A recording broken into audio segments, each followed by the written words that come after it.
ఒడ్డును కూర్చున్నోడు ఎన్ని మాటలైనా మాట్లాడచ్చు. నేను అయ్యన్న పాత్రుడు గారు చెప్తున్నారు, 40% అంగవైకల్యం పైన ఉన్నటువంటి వాళ్ళకి మేము పెన్షన్లు ఇస్తున్నాం, అంతకంటే తక్కువ ఉన్న వాళ్ళకి ఇవ్వడం తప్పు, అసలు ఆ సర్టిఫికెట్లు ఇచ్చిన వాళ్ళని వాళ్ళందరి మీద కూడా యాక్షన్ తీసుకుంటామని.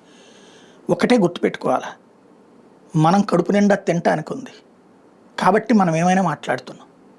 మానవత్వం మనిషికి ముఖ్యం.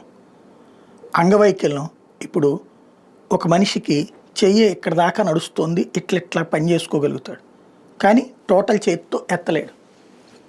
అతని అంగవైకల్యం మీ లెక్కలో 20% ఉంది లేదా 30% ఉంది, కానీ అతనికి వేరే వాడు ఉద్యోగం ఇవ్వడే, వేరే ఉద్యోగంలోకి అతన్ని తీసుకోరే. లేదు, ఒక అతనికి నడవగలుగుతాడు కానీ కాలు కుంటుతున్నాడు, కుంటుతున్న వ్యక్తిని ఉద్యోగంలోకి తీసుకుంటారా, పనిలో పెట్టుకుంటారా? ఒకవేళ పెట్టుకుంటే మామూలు వాళ్ళకి ఇచ్చిన జీతం వీళ్ళకిస్తారా?